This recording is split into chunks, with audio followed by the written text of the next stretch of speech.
jangan menerima amplop untuk akikah. Ajak terima pas Solo. Nah, ini yang agak berat ini. Nah, itu. Kenapa? Kalau ada anak di akikah, kita tidak terima amplop untuk itu, maka lihat nanti, belum selesai dia kuliah, sudah ada orang yang menawarkan pekerjaan untuknya. Tapi ketika kita terima, lihat, kita pun akan setengah mati mencari tempat. Itu untung sekali kalau bisa diterima. Itu kuncinya. Dan anak ketika di akikah, dia terima pas Solo titik. Kita tidak akan ongkosi anak itu, dia akan mengongkosi dirinya sendiri.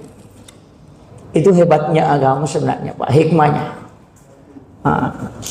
Tapi kayaknya kita tidak seperti itu ya.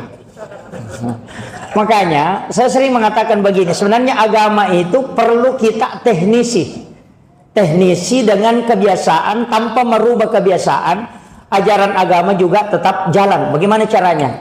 Di hari ke-7 kelahiran anak, tidak usah panggil orang, beli kambing, kemudian sembeli untuk akikah. Kemudian kita kuliti, tidak usah panggil orang.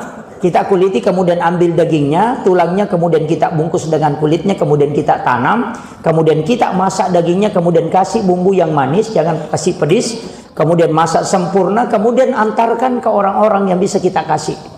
Nanti pada saat 14 hari kelahiran, kita bisa mengundang. Potong ayam kah atau potong kambing, kemudian kita syukuran, kan akikahnya sudah selesai. Kita terima pas Solo ini menibawang, kan selesai akikahnya. Itu kuncinya.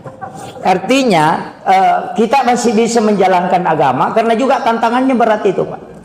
Saya pada saat lahir anak pertama, saya memang terapkan, karena saya mengatakan insya Allah kalau saya punya anak, saya akan terapkan ini. Dan saya lihat betul buktinya, Pak. Rezekinya anak itu mudah sekali. Jadi memang ada hal-hal itu di dalam agama yang masuk dalam ilmu hikmah itu yang susah kalau kita mau pikir analogi sederhana. Tapi nanti terkoneksi juga kalau kita pelajari secara mendalam.